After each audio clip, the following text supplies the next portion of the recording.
السلام علیکم ناظرین، آج کا یہ واقعہ دلوں کے تار ہلا دے گا۔ جیسے جیسے آپ اس واقعہ کو سنتے جائیں گے ویسے ویسے یہ واقعہ دلوں کے دھڑکنوں تک اترتا جائے گا۔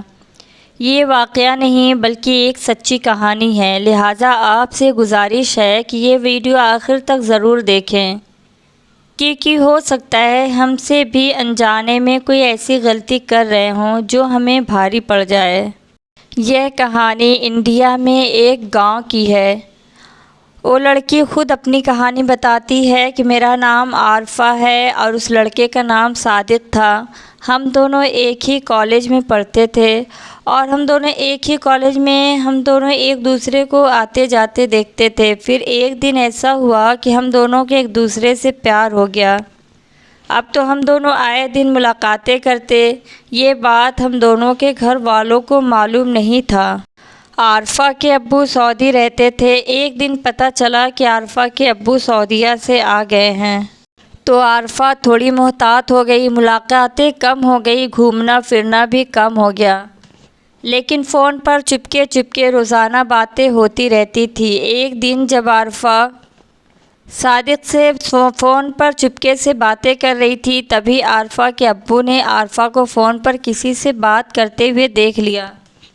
عارفہ کے ابو نے پوچھا، بیٹا تم کس سے باتیں کر رہی ہو؟ تو عارفہ بوکھلا گئی، نہیں ابو، میں تو بس اپنی دوست سے باتیں کر رہی تھی۔ عارفہ کے ابو کو شک ہوا، کیونکہ اس کا انداز کسی سہیلی سے بات کرنے والا نہ تھا۔ اب عارفہ کے ابو نے سختی سے پوچھا، عارفہ تم بتاتی ہو یا نہیں؟ مجھے بتاؤ کہ تم کس سے باتیں کر رہی تھی، مجھے معلوم ہے کہ تم جھوٹ بول رہی ہو۔ تب عارفہ نے ڈرتے ڈرتے کہا، ابو میں ایک لڑکے سے پیار کرتی ہوں اور اس سے شادی کرنا چاہتی ہوں، میں ابھی اسی سے باتیں کر رہی تھی۔ اتنا سننا تھا کہ عارفہ کے ابو غصے سے لال ہو گئے، عارفہ کو ایک تھپڑ مارا اور بولے، تم ابھی فون کرو اس لڑکے کو اور اس سے کہو کہ میرے گھر آئے، گھر پر کوئی نہیں ہے، تو مجھ سے ہرگز مت بتانا کہ میرے ابو گھر پر ہیں۔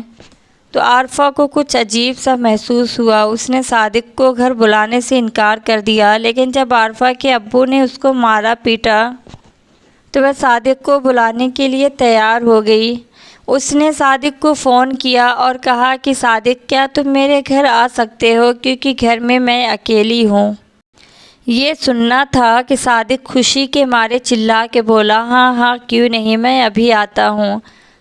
صادق کا گھر عارفہ کے گھر سے دور تھا۔ اب عارفہ کے ابو نے عارفہ کی امی، اس کے بھائی اور بہن کو اپنے کسی رشتہ دار کے ہاں بھیج دیا اور عارفہ کی امی سے سختی سے منع کیا کہ خبردار عارفہ پر نظر رکھنا، یہ کسی سے بات نہ کر پائے۔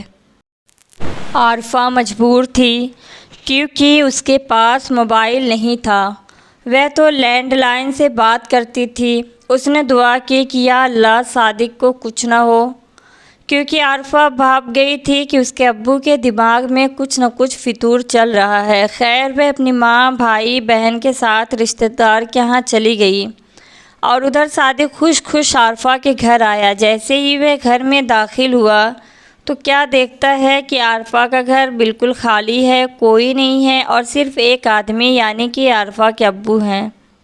صادق ڈر گیا، وہ واپس جانے کے لیے دروازے کی طرف لپکا، لیکن عارفہ کے ابو نے کہا، ڈرو نہیں، میں نے ہی تمہیں بلایا ہے تمہارے اور عارفہ کے بارے میں بات کرنے کے لیے۔ آؤ بیٹا بیٹھو۔ تب صادق کو تھوڑا تسلی ہوئی۔ عارفہ کے ابو صادق کے لیے ناشتہ لائے اور کہا، کھاؤ بیٹا۔ صادق کو کیا معلوم تھا کہ اس کا یہاں آنا ہی اس کی زندگی کو ختم کر دے گا۔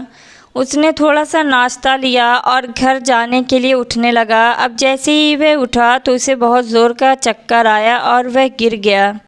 اس درندے کے ہونٹوں پر زہریلی مسکراہٹ تھی۔ مسکراتے ہوئے بولے، اب تمہیں کیسا لگ رہا ہے؟ تمہاری اتنی ہمت کہ میری بیٹی کو تم ورگلاؤ، میں تمہیں زندہ نہیں چھوڑوں گی۔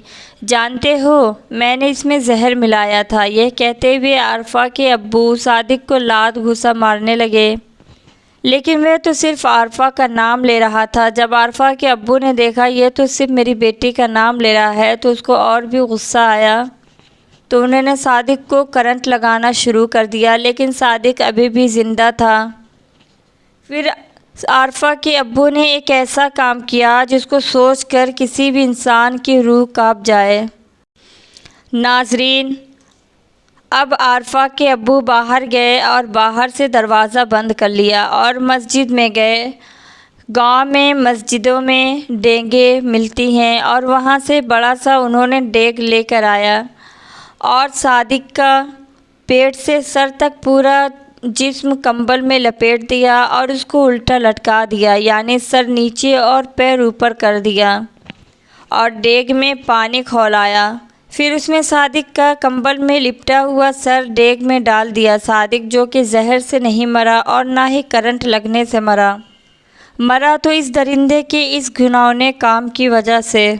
جب اس کو یہ یقین ہو گیا کہ اب صادق مر چکا ہے تو وہ باہر نکلا اور قصائی کے پاس گیا۔ قصائی سے بولا، بھائی میرے گھر پر عقیقہ ہے، بکرے کاٹنا ہے، چلو۔ قصائی نے بھی کچھ ضروری چیزیں لی اور اس کے ساتھ چل پڑا، لیکن جیسے ہی وہ قصائی گھر کے اندر گیا اور اس نے ایک انسان کی لاش کو دیکھا تو اس پر غشی طاری ہونے لگی، لیکن پھر بھی اس نے اپنے حواسوں کو قابو میں کیا اور اس سے کہنے لگا کہ بھائی صاحب کہاں ہے بکرا؟ تو اس نے کہا کہ بکرا نہیں ہے، تمہارے سامنے یہ جو لڑکا ہے اسی کو بوٹی کرنا ہے۔ اب تو قصائی کے پسینے چھوٹ گئے، لیکن پھر بھی اس نے ہمت کو تھامے رکھا اور بناوٹی ناراضگی سے کہا کہ ارے بھائی تم نے پہلے کیوں نہ بتایا؟ اگر تم نے پہلے بتا دیا ہوتا تو میں جو اسپیشل چھرا ہوتا ہے وہ چھرا لے کر آیا ہوتا۔ اب تو عارفہ کا باپ بھی اس کی باتوں میں آ گیا۔ اس نے کہا کہ ٹھیک ہے تم لے کے آؤ، جلدی لے کر آنا، اور خبردار کسی کو بتایا تو۔ قصائی نے کہا نہیں بھائی، میں بھلا کیوں بتانے لگا۔ پھر قصائی باہر نکلا اور دوڑتا ہوا اپنے گھر کی طرف جانے لگا۔ اب تو اس کی ہمت جواب دے گئی تھی۔ آدھے راستے میں ہی وہ بے ہوش ہو کر راستے میں گر گیا۔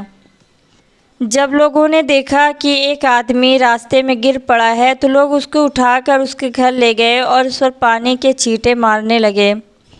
جب وہ قصائی ہوش میں آیا تو رونے لگا اور چلانے لگا۔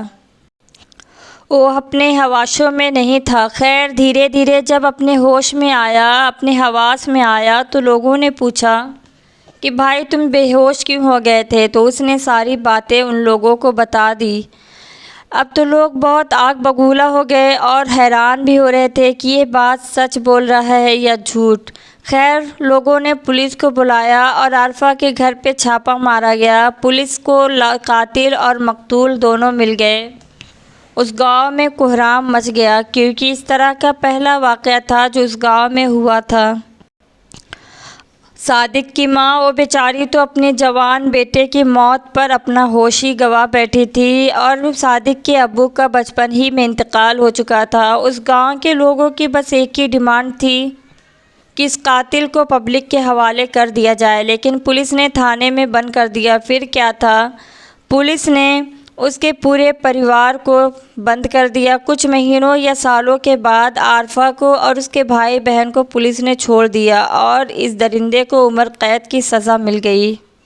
میرے حساب سے تو اس کو پھانسی سے بھی بڑی اگر کوئی سزا ہے تو دینا چاہیے تھا، لیکن میں کیا ہی کہہ سکتی ہوں۔ آپ کی رائے کیا ہے اس بارے میں کہ کیا اسے پھانسی دی جائے یا عمر قید ٹھیک فیصلہ ہے؟ اپنی رائے کمنٹ باکس میں ضرور بتائیے گا، مجھے انتظار رہے گا۔